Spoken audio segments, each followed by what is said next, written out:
맑겠습니다. 내일 아침 기온은 서울이 14도 등 전국이 8도에서 16도, 한낮에는 22도에서 28도의 분포로 오늘보다 기온이 크게 오르겠습니다. 서울의 지금 기온은 23도입니다. 지금까지 아나운서 박노원이었습니다. KBS 1라디오 4시 경제뉴스를 마칩니다. KBS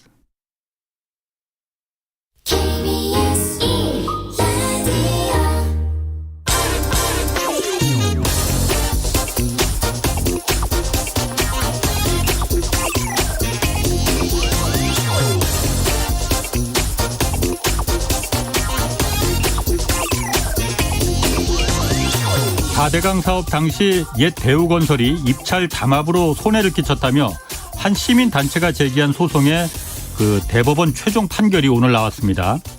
당시 대우건설 회장과 이사들 10명에게 많게는 5억 원에서 적게는 4,500만 원까지 각각 개인 배상하라고 판결했습니다. 벌써 10년도 훨씬 더 지난 일이지만 꾸준히 이렇게 지금 책임을 묻고 있습니다. 당시 4대강 사업 딱 2년간 건설사들에 지급된 공사비만 8조 6천억 원입니다. 엄청난 금액이죠.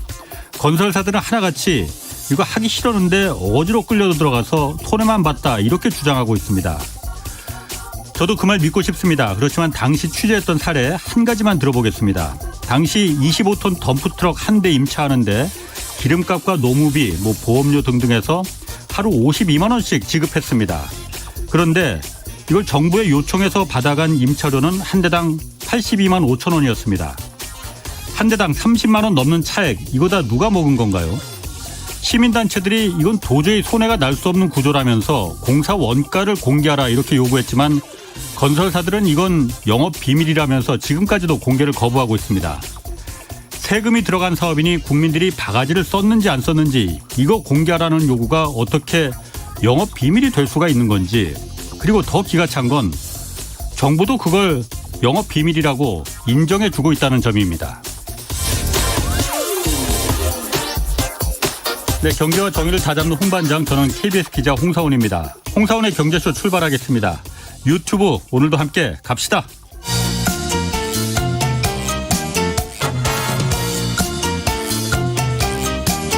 경제는 어렵고 주식은 더더욱 어려우시죠? 괜찮습니다. 우리에겐 염블리 염승환 이사님이 계시니까요. 친절하고 정확한 주가 분석. 이 시간 꼭 함께해 주세요. 네, 격주로 만나는 염블리의 영양만점 종목 분석 시간입니다. 염승환 이베스트 투자증권 이사 나오셨습니다. 안녕하세요. 네, 안녕하세요. 주식과 관련해서 염이사께 궁금한 거 있는 분들 짧은 문자 50원, 긴 문자 100원이 드는 샵 9730으로 문자 보내주시기 바랍니다. 자, 먼저 현대차 얘기부터 좀 할게요. 현대차가 미국 조지아주에 첫 번째 전기차 전용 공장을 건설한다는 소식이 들려요. 자세히 좀 얘기 좀 해 주시죠. 예, 이게 아직 확정된 건 아니지만 일단 이제 지난주 말부터 이제 계속 뉴스가 좀 나오고 있고요. 예. 일단 지금 미국에 공장이 2개 정도 있거든요. 이미 이제 엘라바마에 현대차가 있고 기아에 이제 조지아 공장이 이제 있는데 거기가 각각 40만 대, 39만 대, 여기 이제 내연기관차죠, 사실. 그걸 생산 능력을 갖고 있는데 여기를 이제 내연기관 하는 이쪽에 일부 증설도 들어갑니다. 예전에도 한번 소개해드렸지만 엘라바마에 올해 말에 아마 제네시스 전기차 GV70 그게 좀 나오는데 근데 그거는 이제 어떻게 보면 신규 이제 전기차 공장은 아니고 증설이고 옆에 하나 새로 더 라인을 까는 조지아 거죠. 쪽에 이제 아예 새롭게 전기차 이제 전용 공장을 만든다라는 얘기가 나왔고 금액이 얼마가 될지 모르겠지만 사실 그 전부터도 작년에 이미 현대차가 미국의 전기차 공장을 좀 짓겠다라는 이제 언급을 사실 했었어요. 한 9조 원 정도 들여가지고 2025년까지 투자하겠다고 했는데 이 금액이 더 늘어날지는 이제 구체적인 액수는 좀 나와봐야 될 것 같고, 이게 좀 신빙성이 있는 이유 중에 하나가 지난주 금요일이었나요? 그때 이제 현대차가 조회 공시에 답변을 한 게 있어요. 뭐냐면 이제 이런 루머가 도니까 이제 현대차에 조회 공시를 요구를 한 거죠. 이게 사실이냐. 현대차에서 뭐라고 했냐면 일부 주하고 협의 중에 있다. 협의는 하는데 구체적으로 결정된 건 없다. 그러니까 이제 거기서 유추할 수 있는 건 실제로 지금 검토는 하고 있는 것 같아요. 어느 주가 될지 모르는데 지금 거기에 주라고 이미 언급이 좀 돼 있었기 때문에 아마 지금 이제 언론 기사대로 조지아가 될지는 100% 저도 모르지만 미국의 전기차 공장을 지을 가능성은 굉장히 좀 조회 공시를 유추해 봤을 때는 좀 큰 게 아닌가 싶습니다. 그 조회 공시라는 하는 건 아무나 그렇게 막 그렇게 요청할 수 있는 거예요? 이제 거래소에 좀 요구를 해요. 네. 이렇게 이제 개인이 할 수도 있고 뭐 기관이 할 수도 있고. 근데 예. 이제 그런 루머들이 들리면 선제적으로 뭐 금감원 쪽에서도 언급을 할 수 있고요. 그럼 이제 거래소가 이제 현대차에 공문을 보내죠. 예. 그럼 이제 현대차에서 일정 시간 안에 답변을 해야 됩니다. 사실인지 예. 거짓인지 예. 뭐 아니면 아직 확정된 게 없는지 예. 명확하게 답변을 해야 되는데 어쨌든 협의 중이라고는 또 언급이 나왔기 때문에 답변 안 하면 무슨 페널티가 있는 거예요? 뭐 일단 답변을 해야 됩니다. 어찌 됐건 간에. 예. 그건 좋은 제도네. 네, 그건 예. 반드시 하게 돼 있습니다. 그런데 이제 현대차가 지금 전기차를 뭐 아이오닉이나 뭐 많이 만들지만은 네. 국내에도 아직 전용 생산 공장이 있는 건 아니죠. 지금 울산에서만 일부 생산을 하는데 그건 이제 전용 공장은 아니죠. 그런데 미국에 그러니까 첫 번째 전용 생산 공장을 예. 전기차만 만드는 그 자동차 네. 공장을 미국에 세우는 거네요. 거기 아마 동남아시아 제가 정확히 기억 안 나는 인도네시아 쪽인가요? 거기도 아마 짓는 걸로는 알고 있는데 현대차에서? 네, 현대차에서 아마 거기가 LG 에너지 솔루션하고 이제 합작을 해가지고 예. 거기에도 아마 전기차를 만드는 걸로 제가 기억은 나는데 예. 어쨌든 이제 의미 있게 지금 이제 투자를 하는 거. 특히 선진국 예. 세계에서 가장 큰 시장 미국, 중국, 예. 유럽 이쪽이잖아요. 예. 근데 여기서 이제 처음으로 현대차가 좀 짓는 거니까 굉장히 좀 의미가 있다고 봐야 될 것 같아요. 전기차라는 게 아무래도 처음 이제 막 진입하는 장벽이 그 산업이니까 네네. 어떤 뭐 기술적인 경쟁도 치열하고 보안 문제도 있고 그래서 네. 국내에 먼저 이 전용 공장을 짓지 않겠느냐 그런 뭐 예상도 있었는데 네. 미국에 이렇게 공격적으로 먼저 전용차 공장을 먼저 짓게 되는 건 뭐 이유가 뭡니까? 일단 이유가 있는 게 지금 어쨌든 제일 큰 시장이 미국이고 그렇겠죠. 미국의 지금 바이든 대통령의 요구가 뭐냐면 예. 우리나라에 지어라 이거죠. 그러니까 미국 자체에다 지어라. 예. 미국에서 그러니까 팔려면 사실 현대차 입장에서 멕시코에 짓는 게 더 유리할 수도 있어요. 엄밀히 따지면 왜냐하면 멕시코가 노동력 인건비도 싸고 하니까 예. 바로 옆에 있잖아요. 예. 뭐 물류비도 그렇게 많이 나가는 것도 아니고. 근데 다만 이제 미국 입장에선 뭐냐면 아직 법안 통과는 안 됐죠. 이 BBB 법안이 통과가 되면 예. 미국에서 생산되는 차량에 한해서만 이제 보조금을 더 혜택을 주는 거죠. 그러니까 약간 보너스를 주는 거죠. 예, 그 예. 업체들한테. 그렇게 되면 이제 미국의 공장을 갖고 있는 거하고 예. 아닌 거하고 전기차 생산했을 때 어쨌든 차이가 예. 더 벌어질 수도 있고 예. 그리고 지금 이제 한국 뭐 현대차 입장에서는 어떤 결정을 내릴지는 아직 두고 봐야 되겠지만 미국에 공장을 지으면 좀 유리한 것 중에 하나가 예. 시장을 또 선점하기는 좋고요. 왜냐하면 그 조지아 주에 또 예. SK 배터리 공장이 있어요. SK 온에서 지금 예, 뭐 만드는 새로 예. 투자하고 있죠 지금. 근데 전기차의 제일 중요한 게 배터리 조달이잖아요. 예. 근데 이거를 또 쉽게 조달받을 수 있죠. 우리나라 업체들이 이미 예. 미국에 다 뭐 물론 GM 포드랑도 합작사를 만들었지만 예. 이번에도 뭐 합작사 만든다는 얘기도 좀 나오긴 하더라고요. 예. 뭐 아직 그건 루머지만 예. 근데 어쨌든 이제 한국의 배터리 3사가 이미 그쪽에 또 들어가 있기 때문에 예. 그런 면에서도 상당히 좀 좋을 수밖에 없고 그리고 예전에 기억하시겠지만 일본의 도요타나 닛산 같은 그 뭐 아니면 혼다죠. 2005년인가 6년도에 그때 하이브리드 차 만들어 가지고 예. 미국 시장을 점령을 해버렸잖아요. 그렇죠. 사실 당시에 예. 예. 그때도 이제 공장을 지었죠. 거기다가 대규모로 지었는데 네. 그때 이제 일본 기업들이 좀 뭐 운이라고 해야 될지 모르겠는데 고유가 시대가 오면서 연비 좋은 하이브리드 차가 불티나게 팔려버렸죠. 예. 근데 지금은 이제 한국이 약간 옛날에 일본 역할을 좀 하는. 이제 일본은 전기차 지금 생산 계획이 적극적이지가 않잖아요. 예. 근데 우리나라가 먼저 선점할 수 있는 그런 효과도 있기 때문에 그런 것들을 좀 가미해가지고 약간의 비용 부담이 있더라도 미국에 좀 공장을 짓는 쪽으로 좀 방향이 나온 게 아닌가라고 생각은 하고 있습니다. 그럼 미국 시장에서 전기차 전용 생산을 이렇게 짓는 그 자동차 메이커들이 다른 데 또 있습니까? 지금 뭐 도요타도 계획은 있어요. 다 발표는 했는데 도요타, 혼다도 근데 좀 늦죠. 지금 뭐 당장은 아니고 생산 계획이 그렇게 빠른 편은 아닌데 어쨌든 이제 그 현대차가 만약에 짓게 되면은 굉장히 이제 다른 회사 뭐 GM이나 포드 좀 제외하고 미국 업체들 제외하고는 굉장히 좀 빠른 편이고 지금 뭐 폭스바겐도 있고 한데 어쨌든 이렇게 대규모로 짓는 경우는 지금 거의 없거든요. 그렇군요. 사실 뭐 테슬라를 제외하고는 물론 테슬라는 뭐 전기차만 만들죠. 그죠. 예. 그래서 굉장히 좀 의미가 있다. 그렇군요. 이렇게 좀 보고 있습니다. 그리고 현대차 관련해서는 지금 이게 사실인지 아닌지 모르겠는데 네. 소나타를 단종시킨다는 소문 이거 소문인가요? 소문이죠. 지금 일단 아니 근데 언론사 한 곳이 아니고 여러 군데서 지금 보도가 다 돼가지고 가능성은 좀 높은 것 같고 일단 저희 소나타는 그 브랜드 가치만 해도 꽤 될 것 같은데. 예. 근데 이게 이제 왜 이런 루머가 갑자기 나왔냐면요. 예. DN9이라 그래가지고 DN9인데 이게 뭐냐면은 그 소나타 이제 9세대 지금 8세대까지 나왔어요. 9세대 예. 모델 개발명이에요. 예. 이 프로젝트가 지금 진행이 돼야 되는데 예. 앞으로 출시를 하려면 신모델이 지금 개발 계획이 전혀 없다라는 지금 보도가 하나 나왔더라고요. 그러니까 D가 뭐냐면 중형차를 뜻하고 N이 그 세단 승용 예. 모델이죠. 여기에 이제 9세대니까 이게 바로 소나타거든요. 이쪽 라인이. 근데 이쪽이 지금 개발 계획에 의하면 지금 벌써 프로젝트 만들어서 예. 개발을 해야 되는데 예. 아무런 얘기가 없다. 그렇다는 거는 이번에 8세대 그 아마 그 개량 모델 있죠. 뭐 페이스리프트라고 하는데 예. 그 모델이 조만간 나온다고 하는데 그걸 마지막으로 좀 단종 수순으로 가지 않냐. 이런 좀 얘기가 지금 나오고 있고 사실 이제 오늘 한 증권사에서 애널리스트 분도 보고서를 썼는데 일단 좀 그 단종에 좀 무게를 싣고 계시더라고요. 왜냐하면 그 지금 이 코로나19 때문인지 몰라도 이 프리미엄 자동차하고요. 네. 소형차 있죠. 이 예. 중간에 중형차가 들어가 있잖아요. 아하. 이게 좀 붕 떠버렸대요. 뭐냐면 사람들이 그 약간 해외여행도 안 가고 소비력이 좀 높아졌잖아요. 예. 매장에 가서 소나타를 안 사고 그랜저 산대요. 그랜저하고 제네시스를 네, 이쪽을 선택하고 예. 아예 그냥 아예 뭐 사회 초년생 분들이나 좀 가성비를 원하시는 분이 아반떼 사버리고. 그러니까 이게 소나타가 약간 예. 애매해졌고 그리고 소나타에서 좀 돈을 더 주면 요즘에 SUV가 인기가 많잖아요. 예. 차라리 SUV를 사버리는 거죠. 그러니까 중형 세단의 인기가 예. 좀 없어져 버린 게 아닌가. 그래서 지금 실제로 판매량도 작년 기준으로 하고 제네시스하고 예. 소나타하고 판매량이 비슷해요. 예. 크게 차이가 없어요. 옛날에는 차이가 엄청 났는데 그러니까 그런 것도 영향을 준 것 같아요. 아니 그 자동차는 제가 뭐 어떤지 모르겠지만 어쨌든 그 브랜드가 소나타라는 브랜드가 네. 벌써 한 20년 30년 몇십 년 된 것 같은데 85년도에 아마 나왔던 걸로 네. 제가 기억을 해요. 그렇게 오랜 브랜드를 갖다 네. 이온 걸 이렇게 포기하는 거 쉽지 않을 텐데 그 포기하는 게 현대차가 이득이 되려나요? 근데 이제 브랜드를 포기한다 이건 아직 나온 건 없는데 일단 이제 소나타에 지금 나오는 기사들을 종합해 보면 일단은 내연 기관은 이제 좀 접은 것 같아요. 내연 기관 쪽은 이제 어차피 지금 판매가 잘 안 되니까.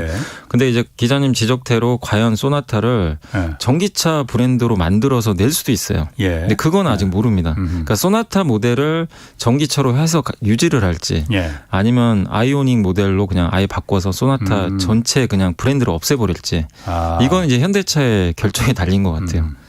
그렇군요. 그 9896님이 미국의 반도체 ETF 여기 전망 좀 어떤지 좀 궁금하다고 하셨는데. 지금 반도체가 지금 미국에서 반도체 회사 중에 제일 시가총액 큰 기업이 아마 제가 알기로 엔비디아로 알고 있는데 그렇죠. 아시겠지만 지금 엔비디아가 연초 대비해서 주가가 한 40% 폭락을 해버렸어요. 지금 기술주들이 뭐 다 그렇잖아요. 네, 나스닥이 30% 빠지고 그 엔비디아도 정말 단단한 기업인데 엔비디아마저도 그냥 무너져 버린 거죠. 근데 엔비디아가 뭐 사실 지난 10년간 엄청나게 오른 건 사실이죠. 뭐 가상화폐 까지 기대감 붙어가지고 많이 올랐다가 이제 올해 연초에 너무 지금 미국이 금리를 급하게 올리니까 부러져 버린 건데 그렇다고 엔비디아의 경쟁력이 부러졌냐 그렇게까지 볼 이유는 없는 것 같아요 사실. 근데 왜 이렇게 좀 주가가 금리 오른 것까지는 알겠는데 못 가냐면 지금 결국 수요 불확실성이죠. 지금 자꾸 물가 올라가니까 IT 제품 수요가 줄면 어떡하나. 엔비디아도 다 그 IT 제품이 들어가는데 다만 엔비디아는 자율주행차에 또 특화된 반도체도 만드는데 아시겠지만 자율주행은 아직 대중화가 좀 멀었잖아요. 그렇죠. 그 간극이. 그래서 저는 뭐 중장기적으로 미국 반도체를 여전히 긍정적으로 봐요. 여전히 뭐 세계적인 기업들이 포진해 있으니까 다만 일단 미국의 금리라든가 수요도나 우려 이게 좀 진정될 때까지는 주가는 조금 지지부진할 수 있다. 그러니까 안 간다가 아니라 좀 한두 달 정도는 좀 부진할 수 있다는 정도 생각하시면 좋을 것 같습니다. 9054님이 환율 요즘 그 환율 지금 1,300원 뭐 지금 턱 밑까지 올라왔습니다. 환율과 주가지수 어떤 관계가 있는 건지 좀 설명 부탁드린다고 하셨는데. 네, 그러니까 원달러 환율이 어떤 영향을 주냐면 이제 그 환율이라는 거는 이제 그 교환 가치잖아요. 지폐. 그래서 우리나라가 지금 그러니까 1달러에 내가 1,300원을 줘. 그러니까 내가 1,300원을 줘야 1달러를 받을 수 있잖아요. 근데 옛날에 불과 1년 전이죠. 1년 한 6개월 전만 해도 환율이 1,080원이었어요. 그럼 내가 1달러 받으려면 1,080원만 내면 되니까 그때는 원화가 훨씬 셌을 때고 지금은 그만큼 내가 돈을 더 주고 달러를 바꿔야 되니까 우리나라 원화 가치가 떨어진 거죠. 예. 원화 가치가 떨어졌다는 건 뭐죠? 달러 대비해서 우리나라 뭔가 경제가 좀 안 좋게 본다는 얘기죠. 예. 우리나라의 가치가 떨어진 거죠, 사실은. 우리나라를 안 좋게 볼 수도 있지만은 미국 달러를 너무 또 그쪽에 맞아요. 너무 몰리다 보니까 그럴 수도 있는 거고. 사실 우리나라 뭐 경제적으로 지금 크게 문제될 건 없는데 예. 다만 이제 이 걱정이 되는 거죠. 한국은 워낙 글로벌 경기에 민감하고 수출 국가다 보니까 예. 전 세계 경기가 안 좋으면 당연히 원화가 우리나라 경제가 좀 타격받고 예. 원화 가치가 떨어질 거다. 이제 그런 것들도 좀 예. 선반영하는 것 같고. 근데 주가랑 무슨 관계가 있냐면 결국 외국인들 입장에서 봤을 때 우리나라 주식에 삼성전자에 투자를 했을 때 예. 자기네가 투자했을 때 삼성전자 주가가 뭐 어떻게 움직일지는 이제 두고 봐야 되겠지만 환율이 이렇게 올라가 버리면 예. 환차손을 좀 입게 돼요. 다 그렇죠. 네, 그러니까 내가 삼성전자를 그 1달러에 1,000원일 때 샀을 때하고 지금 이제 1,300원이잖아요. 그러면 사실은 그 300원만큼의 외국인들 입장에서는 그냥 앉아서 가만히 손해를 보게 됩니다. 어차피 달러로 바꿔야 되니까. 달러로 바꿔야 되니까. 그래서 외국인 입장에서는 당연히 원달러 환율이 올라가면 삼성전자 주가가 6만 원에 그냥 가만히 있어도요. 예. 그냥 가만히 앉아 손해 보는 거죠. 예. 그러니까 이제 파는 거죠. 예. 근데 환율이 하락하는 구간에서는 가만히 앉아서 돈 버는 거죠. 아. 예. 그렇기 때문에 그 환차손 환차 이익이라고 아마 들어보셨을 예, 예. 거예요. 그래서 우리나라 증시는 외국인이 또 결정을 많이 하기 때문에 그렇죠. 외국인 시각에서는 환율이 떨어져야 됩니다. 아. 그래야 자기네가 또 수익을 내기 때문에 예. 그래서 항상 한국 증시는 환율이 올라갈 때 약했고 예. 환율이 내려갈 때는 좀 강했고 그리고 우리나라 원달러 환율이 올라간다는 건 전 세계 경기가 안 좋다는 또 증거 중에 하나거든요. 예. 그래서 그런 이유 때문에 환율 올라갈 때는 좀 증시가 안 좋아요. 예. 그리고 밀 지금 그 뭐 에그 인플레이션이라고 해서 곡류 인플레이션도 지금 네네. 말이 많이 나오는데 이번엔 밀가루예요. 인도가 밀가루를 그렇게 많이 밀을 그렇게 많이 재배한다면서요. 그런데 이 수출을 금지하기로 결정했다라고 하는데 인도가 그 금지하는 건 배경이 뭐예요? 인도 같은 경우도 사실 지금 세계 2위 국가거든요. 밀 수출한 밀 생산. 예. 생산 2위고 아마 수출은 3위로 제가 알고 있는데 예. 어제 러시아가 제일 또 큰 나라 중에 하나잖아요. 예. 러시아도 크고 중국도 큰데 예. 이제 세계 2, 3위권에 있는 또 인도마저 만약에 이거 수출을 안 해버리면 이제 아예 그냥 전 세계 밀 공급이 좀 안 돼 버릴 수가 있잖아요. 예. 그래서 오늘 사실은 이제 곡물 관련주가 또 급등을 했어요. 사실 이 뉴스 때문에 곡물가가 좀 오를까봐. 그래서 오늘 예. 밀가루 관련주들이 예. 또 큰 폭으로 오르긴 했는데 예. 일단 원래는 이게 수출 금지 계획이 전혀 없었다고 합니다. 예. 없었는데 최근에 지금 이제 오늘 나온 뉴스를 보니까 이웃 국가하고 기타 취약국 그리고 자국의 식량 안보를 위해서 예. 당분간 수출을 금지한다. 예. 왜냐하면 지금 밀가루 가격이 올랐잖아요. 예. 어쨌든 전쟁 때문에 올랐는데 인도는 그래도 자급자족이 가능하잖아요. 근데 그렇겠죠. 이거를 예. 수출을 하게 되면 예. 가뜩이나 지금 밀가루 가격이 올랐는데 국내 내수 가격이 더 오른다는 얘기죠. 공급이 더 부족해지니까. 네. 그래서 이제 국내 공급을 유지를 해야 물가를 좀 안정시킬 수가 있잖아요. 예. 아마 그런 목적인 것 같아요. 그 주변에도 여러 그 주변 국가들이 있으니까. 예. 그리고 인도 정부도 아마 그거를 알고 있을 거예요. 2011년에 아랍의 봄이라 그래가지고 있었어요. 기억하시죠? 자스민 예, 혁명. 맞아요. 그때 빵 네, 맞아요. 때문에 그게 결국 네. 이집트에서 터진 거거든요. 아무리 뭐 사실 뭐 민주주의가 됐건 뭐가 됐건 배고프면 간에 못 참지. 배고프면 사람들 못 참잖아요. 예. 그러니까 정부도 중요하지만 어쨌든 먹고 사는 게 제일 1순위니까. 예. 근데 그거를 보장을 못 해주면 전복이 일어날 수도 있다는 거죠. 그렇죠. 인도 정부에서도 당연히 이게 무서울 수밖에 없죠. 이게 이게 밀 공급이 제대로 안 되고 아니 공급이 돼도 비싸게 공급을 해버리면 그렇죠. 그래서 이제 다른 나라가 우선이 아니라 인도 국민을 위해서 일단 이거 수출하면 안 되겠다. 그런 결정을 좀 내린 것 같아요. 인도네시아도 그 팜유 그 수출 금지 내린 게 결국 국내에서 튀김 음식을 그렇게 좋아하는데 맞아요. 국내 공급이 그럼 없어지니까 그런 거고.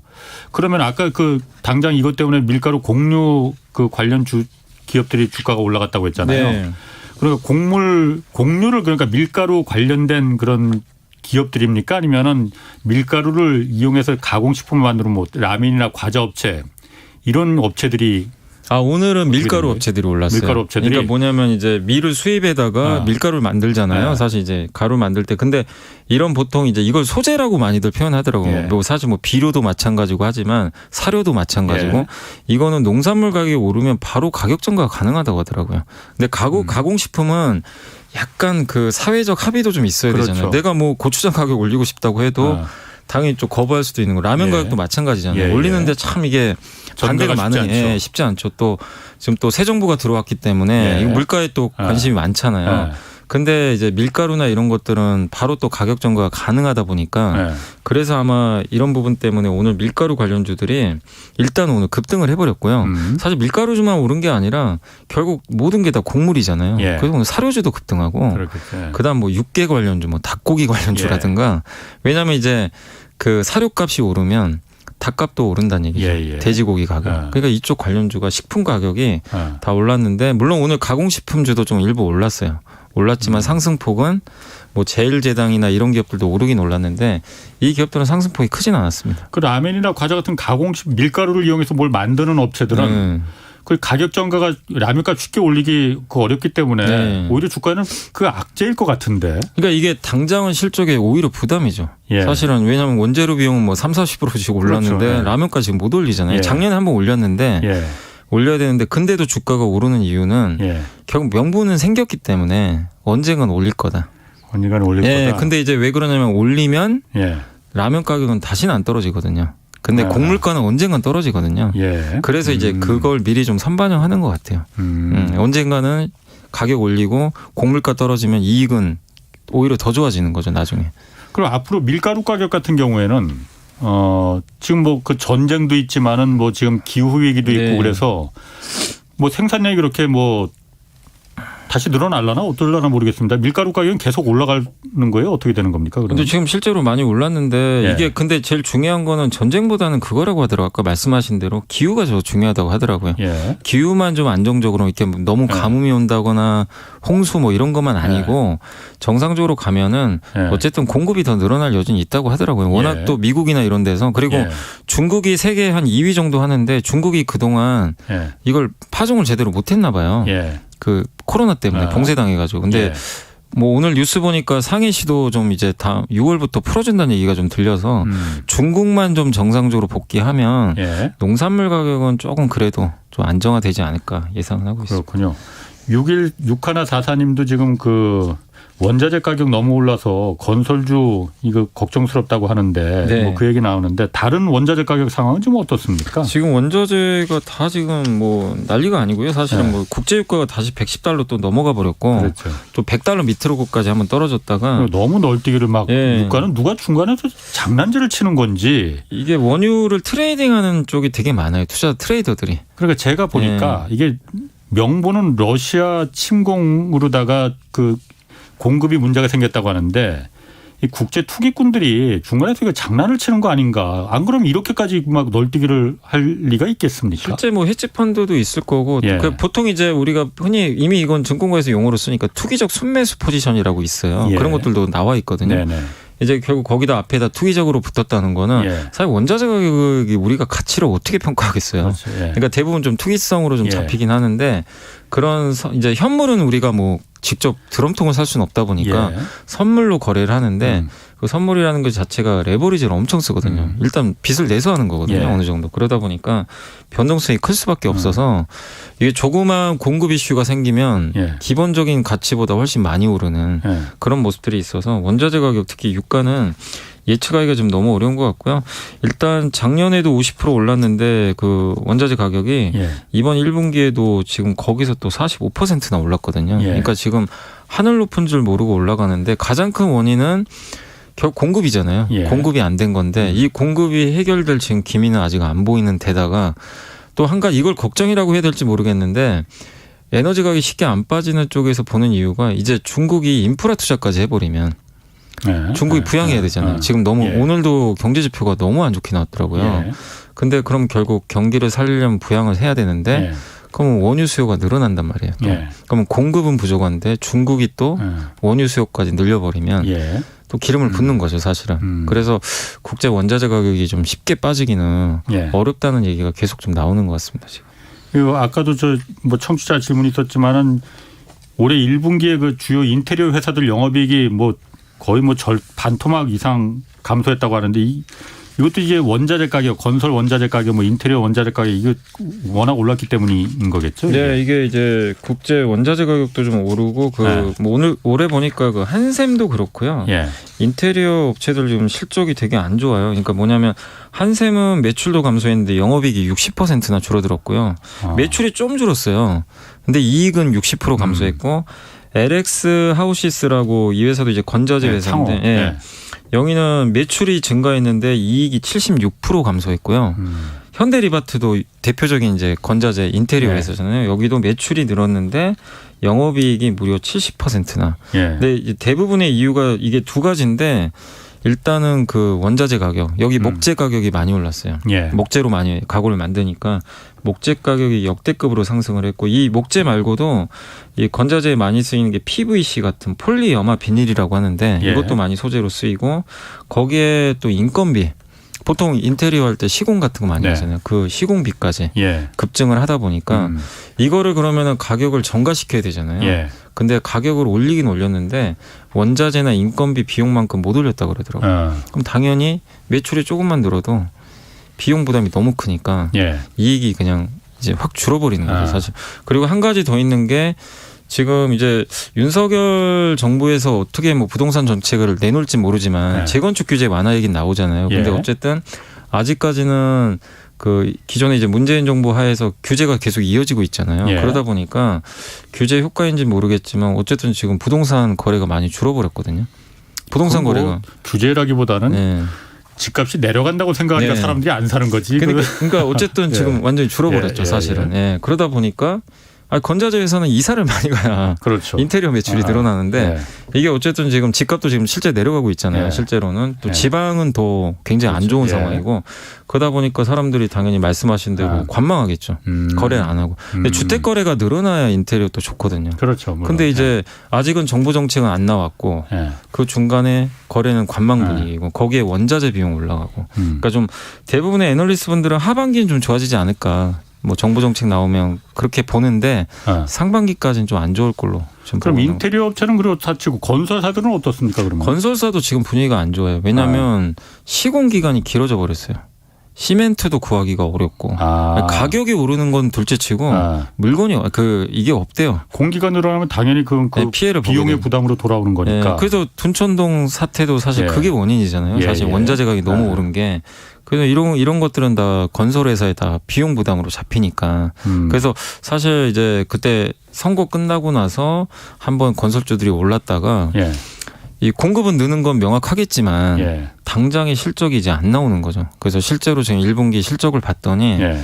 이제 많은 기업들의 실적이 좀 많이 안 좋아요. 실제로. 하긴 원자재가 건설 원자재라는 게 뭐 아까 시멘트도 있고 아까 뭐 알루미늄 샤시도 네, 있고 많이 그렇지만은 있어요. 이런 게 다 바로 오르긴 원자재 가격이 원가가 올랐는데 이걸 분양가에 다 전가시키기가 쉽지 않죠. 매우 좀 애매할 거 아니에요. 네. 그리고 물건이 그거라도 있으면 좋은데 이걸 만들어야 되는데 뭐 알루미늄이나 시멘트도 부족하고 그렇지. 그게 좀 이중군 것 같습니다. 7373님이 쌍용차가 KG그룹이 우선 인수 후보자로 선정이 됐죠. 네네. 이렇게 만약 여기가 KG그룹이 쌍용차 인수한다면은 KG스틸 뭐 KGTS 같은 여기가 계열사인가 보죠? 네, 계열사입니다. 여기도 같이 좀 전망이 좋은 건지 조언 좀 해달라고 느낌표를 2개나 붙여서 해주셨네. 일단은 이제 뭐 여러 업체들이 거론됐지만 KG그룹은 M&A 정말 잘하는 기업 중에 하나예요. 예전에 사실 처음 들어봤는데. KG그룹이 옛날에 경기화학이라 그러더라고요. 화학회사로 했다가 뭐 언론사도 하나 있습니다. 신문사도 하나 갖고 있고, 그리고 KG 뭐 모빌리언스, 이니시스 같은 그 전자결제 회사도 갖고 있고요. 그 KG 스틸은 옛날에 그 동부제철 인수해가지고 동부제철 인수할 때 주주들 반대도 되게 심했어요. 이 회사 왜 인수해가지고 그때 인수할 때 주가가 폭락했거든요. 인수한다 그래가지고. 근데 지금은 KG 스틸이 효자가 돼버렸어요. 돈 또 이 철강 회사가 워낙 잘 버니까. 그러니까 흔히 뭐 이거 진짜 M&A 잘하는 회사 아니냐. 근데 그래서 이제 쌍용차도 인수하는 인수하면 뭔가 시너지 효과 나오지 않을까. 또 계열사로 제철 회사도 있으니까 그런 기대감이 있는데 다만 이제 좀 걱정되는 건 이거죠. 어쨌든 쌍용차의 부채가 꽤 많고 이거 인수하는데 1조 들어가잖아요. 거기에 부채도 있고 이거를 당장 인수해도 향후 몇 년은 돈 벌기가 어렵잖아요. 누가 봐도. 그리고 전기차를 만들어야 되는데 계속 투자도 해야 되고 그리고 이 우리나라에서 현대차랑도 경쟁을 해야 되고 이런 것들을 그러니까 미래의 쌍용차를 어떻게 키워낼지 그 과정에서 잘 되면 좋지만 KG그룹이 비용 부담을 다 감당할 수 있겠느냐. 요거에 대한 이제 끊임없는 의심과 또 아니면 이제 이거 뭔가 보여준다. 그런 기대감이 교차를 하면서 주가 변동성은 나올 수밖에 없는 것 같고 저도 그래서 사실은 뭐 KG그룹이 잘 된다. 호재다 악재다라고 말씀드리기가 굉장히 어려워요. 왜냐하면 역량은 있어요. 분명 M&A 되게 잘하는 회사는 맞는데 또 쌍용차는 워낙 덩치도 크고 기존 회사랑 다르게 굉장히 부채가 좀 많기 때문에 그래서 어느 정도 시점에서 성과를 낼지 저도 예측하기가 너무 어렵고 그런데 주가는 또 미리 올라갔었어요. KG그룹이 그 인수설 나오면서부터 올라갔는데 지난주부터 주가가 좀 빠져버리더라고요. 오히려 이제 우선협상자 신청되고 나니까 제로 노출로 빠지는 것 같은데 그래서 당분간은 이미 좀 그런 쌍용차 인수 기대감은 이미 선반영됐기 때문에 제 개인적인 판단은 당분간 주가 좀 오르기는 좀 어려울 것 같아요. 지난번에 에디슨은 완전히 그럼 엎어진 거죠 지금? 네, 거기는 뭐 저번에 보니까 파산 신청까지 했더라고요 회사가. 법원에 파산 신청했는데 그게 이제 다른 채권단이 반대해가지고 기각 판정을 받은 것 같긴 한데 지금 인수할 수가 없죠. 지금 상황에서는. 그러니까. 에디슨은 그럼 지금 뭐 주가 조작 혐의에 대해서는 지금 그 조사가 지금 진행 중이겠지만은 거기 이 KG그룹이라는 데는 사실 자동차 사업에 대한 의지는 있는 겁니까? 그러면 지금 아까 말씀하신 거 보면 제철은 좀 관련이 있을지 몰라도 다른 연관 어떤 시너지 효과를 낼 수 있을 만한 그런 건 없는 것 같아 보이는데. 그러니까 마땅한 건 사실은 없죠. 그러니까 그 제철 말고. 근데 물론 이제 또 금융 계열사가 있긴 있잖아요. 아까 말씀드린 대로 전자결제라든가 그걸 이용해서 뭐 어떤 금융사업을 자동차랑 할지 모르겠지만 얘가 뭐 시너지 효과를 만들려면 만들 수도 있겠죠. 그렇지만 이제 지금 당장은 KG그룹이 인수해서 다른 계열사랑 시너지 효과를 우리가 구체적으로 떠올리기가 너무 어렵고 어쨌든 뭐 쌍용차를 인수해서 그 막대한 부채랑 앞으로의 투자금을 어떻게 이거를 좀 감당을 할지 그거에 대한 이제 명확한 그림이 좀 나와야 될 것 같아요. 이게 그 에디슨 케이스가 한 번 있어서 이게 정말 목적이 뭔지 쌍용차라는 게 어쨌든 한국 그 산업에 있어서 중요하죠. 아주 그 아픔을 좀 지니고 있는 회사 아닙니까? 그러니까 좀 그죠. 정말 제대로 된 회사가 좀 인수해서 의지가 있는 회사가 좀 인수했으면 하는 좀 바람이 있습니다. 자 그리고 기업 공개 IPO 작년에 정말로 엄청나게 많았었잖아요. 막 그 하루가 멀다 하고 막 그 서른 너도나도 그냥 상장시켜서 큰 돈이 막 거기서 막 몇십 조 단위에 막 그 자금이 왔다 갔다 하고 그랬잖아요. 그런데 올해는 지금 뭐 완전 찬바람 불고 있다 이렇게 말해요. 이유가 뭡니까? 일단 지금 얼마 전에 지난주였죠. 원스토어라고 SK 그룹의 원스토어라고 이제 앱마켓이죠. 뭐 애플의 앱스토어나 구글 플레이스토어 다음에 이제 제 세 번째 시장이죠. 거기가. 저도 스마트폰 사보니까 자동으로 깔려 있어요. 자동으로 깔려 있어요. 그 안드로이드 폰에는 깔려 있죠. 그래서 거기가 이제 그 성장을 하고 있었어요. 실제로는 뭐 결제액도 많이 늘어나고 게임 매출 비중이 좀 높아가지고 이번에 이제 여기 대표도 어쨌든 좀 자신 있게 상장하겠다. 그래서 강행 의지를 밝혔는데 희망 공모가가 34,300원에서 41,700원을 제시를 했는데 수요 예측을 해요. 이제 기관 투자들하고 이제 같이 공모가를 결정을 하거든요. 근데 기관 투자들 대부분이 이 공모가 밴드가 이렇게 정해져 있잖아요. 맨 밑으로 제시를 했나 봐요. 요즘에 워낙 증시 상황이 안 좋다 보니까 공모가를 높게 절대 안 줍니다. 공모가 기준으로 이 회사 지금 시총이 1조 정도 예상을 했거든요. 옛날 같으면 높다고 할 수도 없어요. 작년 분위기였으면 됐을 수도 있어요. 사실은. 작년 워낙 뜨거웠으니까요. 근데 올해는 이제 시장의 반응이 180도 바뀌어가지고 1조? 야 너네 적자잖아. 적자 기업이에요 아직은. 1조를 어떻게 주지? 이제 이런 눈빛으로 바뀌어버린 거예요. 그리고 워낙 지금 유동성이 위축돼 있잖아요. 비싸게 상장하는 순간 청약을 또 안 하겠죠 사람들이. 기관 투자자 입장에서도 공모가에 받아야 되는데 자기네가 수익 본다는 보장이 나와야 되는데 공모가 비싸다고 생각한 것 같아요. 기관. 그래서 낮췄는데 이제 원스톱 입장에서는 당연히 낮게 상장을 하게 되면 여기에 투자한 이제 2대, 3대 주주들이 있단 말이에요. 예. 사모펀드나 이런 데서. 예. 여기서 반대를 해요. 실제로 기사를 보니까 여기 사모펀드 쪽 SKSP 여기가 아마 사모펀드 같고 키움캐피탈 요거 이제 기사에 나온 자료인데 예. 반발이 컸다라는 내용도 거기 언론 보도에 나와 있더라고요. 낮은 공모가에 상장시키는 예, 걸. 왜냐하면 이제 우리가 투자한 게 있는데 예. 그 이상의 뭐 어느 정도 수익을 내야 되잖아요. 예. 상장시켜가지고. 근데 지금 이 가격에 낮춰서 상장하면 예. 수익 못 낸다. 나중에 상장해야 된다. 좀 강하게 반발했다라는 얘기도 있는 것 같아요. 그럼 예, 말씀하시죠. 예, 그래서 물론 이제 여기 대표 입장에서는 예. 좀 낮더라도 강행을 하려고 했는데 예. 여기 투자한 주요 주주들의 입장도 생각을 안 할 수는 없는 거잖아요. 예. 사실은. 예. 그래서 아마 일단은 물론 상장을 아예 안 하겠다는 건 아닌데 그렇겠죠. 어쨌든 예. 이번에는 상장 안 하는 걸로 예. 결정을 내려버렸습니다. 거기 뭐 제2, 제3의 그 투자자들 사모펀드를 아까 말씀하신 네.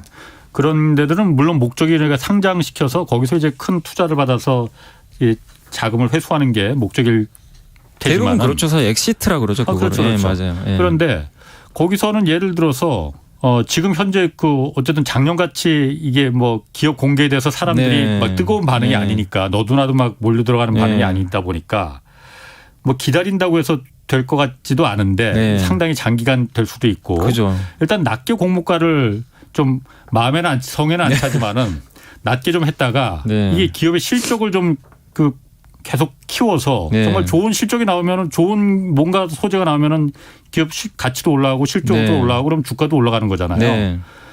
그렇게 해서 거기 투자한 투자자들이 그 자기 엑시트를 하면 안 되는 건가요?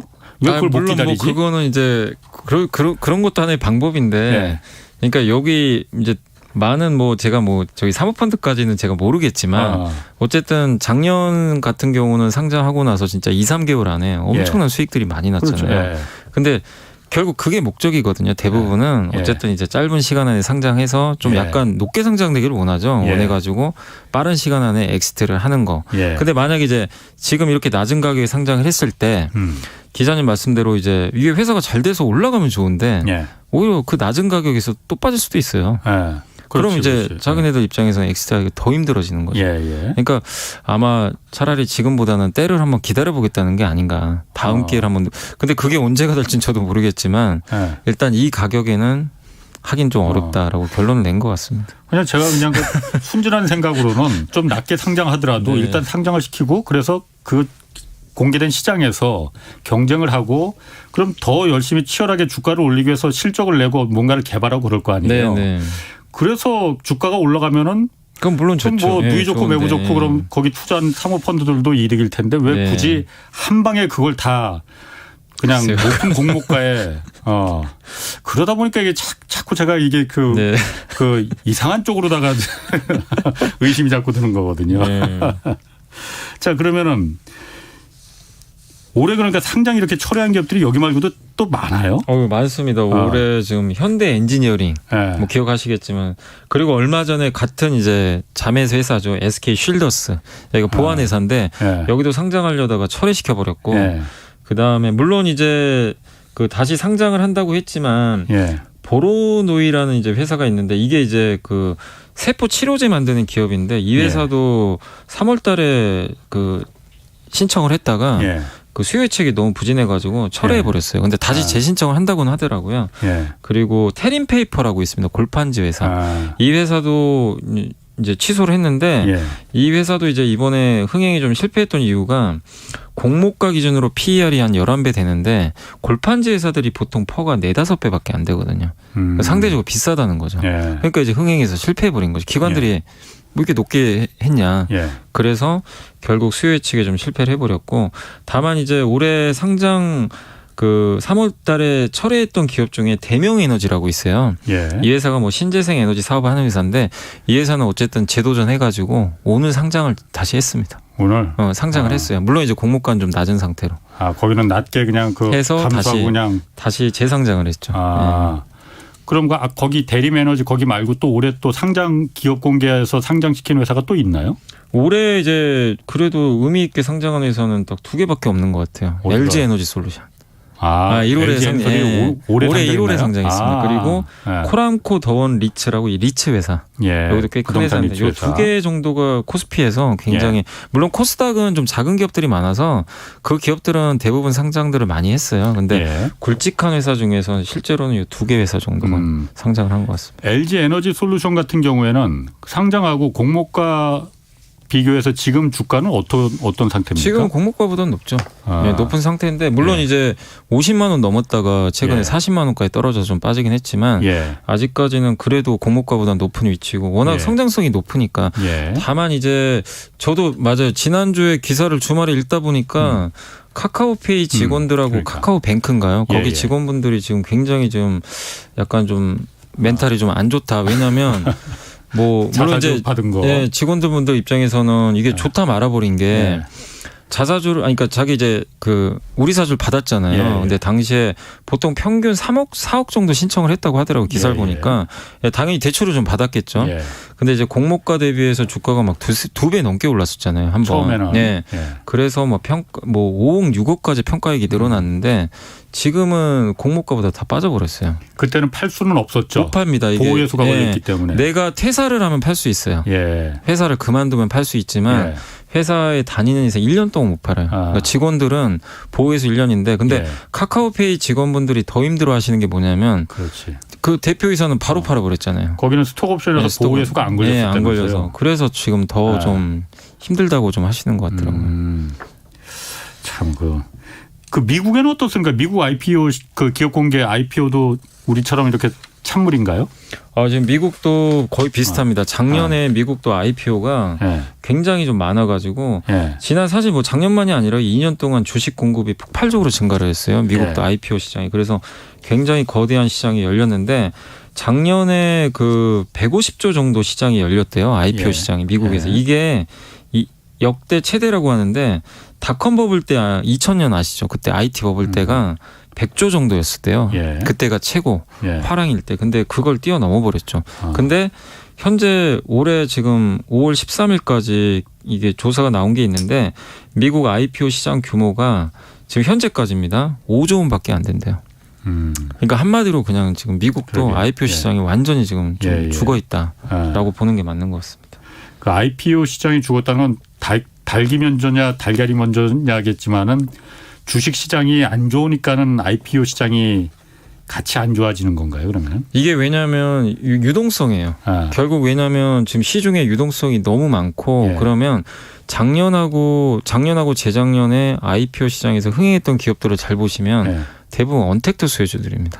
코로나 수혜주들이에요. 그때 막 성장한 게. 그래서 쿠팡도 상장시켜 버렸잖아요. 미국에. 마켓플리도 아마 작년에 상장했으면 가치를 높게 받았겠죠. 근데 지금 갑자기 환경이 바뀌었죠. 리오프닝 하면서 아마존 주가도 폭락을 하는 데다가. 그래서 리오프닝, 그러니까 이 언택트 주에 대한 사람들의 시선이 바뀌어 버렸고요.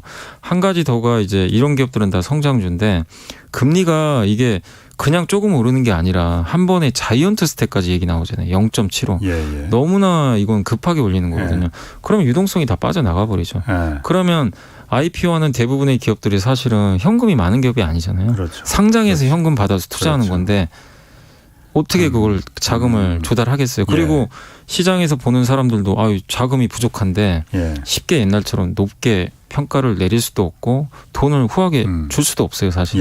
그러니까 이제 시장 자체가 결국 저는 이제 아까 말씀드린 대로 리오프닝 환경하고 금리가 너무 급하게 오르면서 미국과 한국의 IPO 시장이 굉장히 좀 꺾여버렸다. 이렇게 좀 판단을 하고 있습니다. 그 7857님이 롯데제과하고 롯데푸드 합병을 하나 보죠? 지금 시기에 이게 호재일까요, 악재일까요 하고 물어보셨는데. 글쎄요, 저도 그때 한번 저도 한 몇 달 전에 그 뉴스를 한번 좀 봤던 것 같은데 공식적으로는 제가 아직 확인을 안 해봐가지고 합병하는지 모르겠지만 어쨌든 롯데제과, 롯데푸드도 제가 알기로는 좀 겹치는 사업부들이 좀 있는 걸로 알고 있어요. 그래서 합병해서 효율을 하면 오히려 좋을 수 있기 때문에 저는 오히려 긍정적이지 않을까. 두 개 회사가 이렇게 합친다는 거는. 근데 어느 회사가 더 수혜를 받을지는 그건 한번 좀 분석을 해봐야 될 것 같습니다. 6797님이 그 사료주 전망 물어보셨거든요. 아까도 잠깐 얘기하셨지만은 사료주 전망 어떨지. 그러니까 지금 밀 수출도 지금 중단되고 그러면은 이게 사료도 그러니까 밀로다가 만드는 사료가 많잖아요. 뭐 옥수수 밀 이런 게 많죠. 예. 근데 그쪽 가격이 올라가면 바로 예. 가격 전가를 할 수 있거든요. 그렇죠. 이거는 사료는 뭐 그렇다고 안 먹일 수는 없으니까. 근데 이제 다만 이런 이제 사료업체나 이런 기업들의 실적이 계속 유지가 될지 예. 곡물가라는 게 어떻게 예측을 하겠어요. 예. 지금 이미 올라간 거를 어느 정도 반영했는데 예. 만약에 곡물가가 꺾여버린다. 뭐 예를 들면 풍작이 일어나가지고 예. 그러면은 곡물가 급락할 거 아니에요. 그럼 예. 주가는 다시 원위치 되거든요. 그렇죠. 그래서 저는 뭐 제가 감히 예측은 못하겠지만 지금은 어느 정도 그 좋은 것들을 미리 좀 반영을 했기 때문에 예. 항상 그렇지만 모두가 좋게 생각하면 또 저는 조심해야 된다고 보거든요. 그래서 지금은 사료업체들 뭐 보유 관점이야 상관없겠지만 신규 매수는 조금 자제하셔야 되는 거 아닌가. 왜냐하면 워낙 지금 몇 배씩 오른 기업들이 많아요. 그래서 지금은 조금 조심할 구간 아닌가라고 생각하고 있습니다. 그렇군요. 그리고 그 올 1분기 그 대형 게임사들 그 실적 발표됐는데 NC 소프트하고 크래프톤 여기가 최대 매출 기록했다고요? 뭐 얼마나 실적이 좋았길래 이렇게 최대 매출이 기록한 건지? 이게 그 1분기 실적 저도 좀 깜짝 놀랐던 게 다 안 좋을 줄 알았어요. 이게 주가만 보면 워낙 많이 빠져가지고. 근데 지금 NC소프트만 해도 1분기에 영업이익이 무려 330%나 급증을 해버렸고 그냥 진짜 깜짝 실적이 나왔고 크래프톤도 실적이 좀 안 좋지 않을까 싶었는데 영업이익이 무려 37%나 급증을 했는데 이유가 일단 모바일 게임 매출이 좀 많이 늘었어요. 이 회사들이 뭐 리니지 그 NC는 리니지 그 W가 하루에 평균 매출액이 40억씩 나온대요 지금. 하루 매출이. 그렇게도 여전히 그러니까 리니지 욕을 되게 많이 하시잖아요. 뭐 저게 뭐 왜 게임을 저렇게 만드냐 욕을 하는데도 해요 사람들이. 해보셨어요, 염기사님? 아니 저는 리니지는 옛날에 해보고 지금 요즘은 뭐 저 게임할 시간도 없지만 근데 어쨌든 여기 빠지면 또 무섭다고 하니까. 근데 어쨌든 그 이 리니지 W 이 세 개 리니지 WM2 다 이렇게 있잖아요. 이거 세 개 합치면 일평균 매출이 70억 정도 나온대요. 굉장히 많이 나오는 거죠. 그런데 인건비 부담도 이번에는 좀 많이 안 늘어났고 마케팅비가 오히려 줄어버렸대요. 이번에 뭐 신작 게임 나온 게 없어서 마케팅 할 게 없었죠. 그래서 이익이 점프를 했고 크래프톤도 주요 게임이 이제 그 이번에 배틀그라운드 같은 그런 게임들의 매출액이 좀 잘 나왔던 것 같아요. 그래서 이 두 개 회사의 실적은 좋은데 반면에 여기도 좀 부익부 빈익빈인 게 실적이 안 좋은 기업들도 좀 있어요. 그 지난주에 넷마블은 적자가 나왔습니다.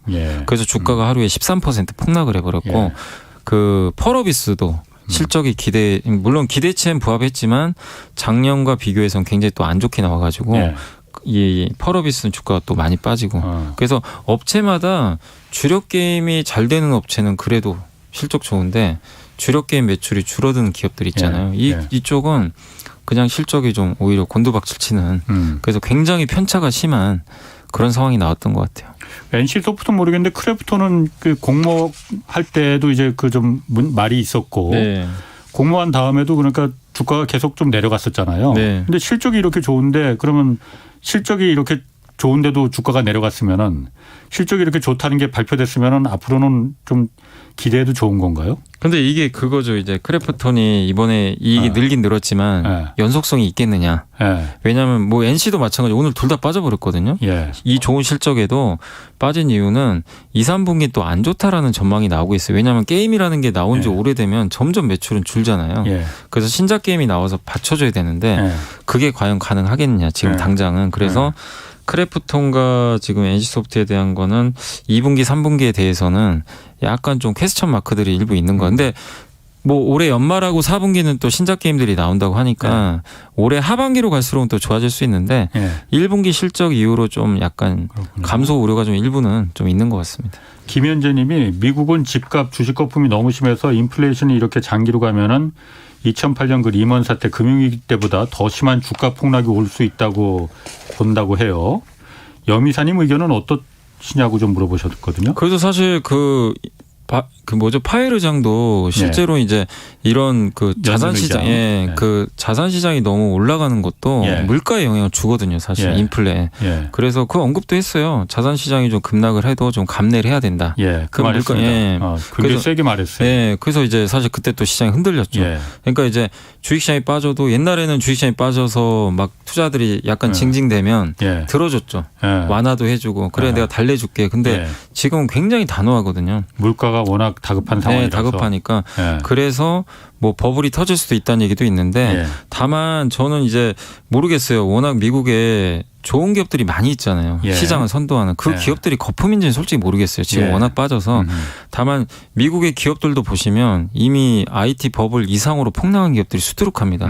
그 기업들은 버블이 터져버린 거죠. 예. 고점 대비 70% 80% 빠진 기업들이 수두룩해요. 예. 애플 테슬라를 우리가 제외했고 보면 예. 그래서 실제로 미국 나스닥은 이미 일부 기업들은 좀 IT 버블 때처럼 예. 버블이 터진 기업들도 이미. 상당히 좀 존재한다. 그래서 이미 지수가 30% 지금 폭락했거든요. 예. 그래서 이 구간에서 여기서 더 버블 터져서 폭락한다. 예. 그렇게까지 볼 이유는 없는 것 같습니다. 9675님이 철강주는 전망이 어떻게 될지 좀 궁금하다고. 철강주는 중국만 좀 인프라 투자해주면 돼요. 그러니까 예. 봉쇄력만 풀어주면 예. 왜냐하면 공급은 못 늘거든요. 예. 탄소 배출 때문에. 탄소 배출을 제일 많이 하는 업종이잖아요. 그렇죠. 그래서 구조적으로는 많이 못 늘고 러시아도 수출 많이 하는데 못 합니다. 예. 그런데 그래서 공급은 줄겠죠. 예. 수요는 근데 중국에서 나오잖아요. 그렇죠. 중국이 제일 크니까. 예. 예. 근데 여기가 이제 부양책만 써주면 그래서 저는 철강은 좀 긍정적으로 보고 있어요. 하반기에는 주가도 워낙 저평가돼 있고. 중국 봉쇄에 달려있다. 네. 해제. 네. 자, 오늘 말씀 감사합니다. 지금까지 염승환 이베스트 투자증권 이사 함께했습니다. 고맙습니다. 네, 감사합니다. 자, 내일은 부동산 시장이 현재 직면한 문제들 그리고 해법은 도대체 무엇일지 좀 알아보겠습니다. 지금까지 경제와 정의를 다잡는 홍반장 홍사원의 경제쇼였습니다.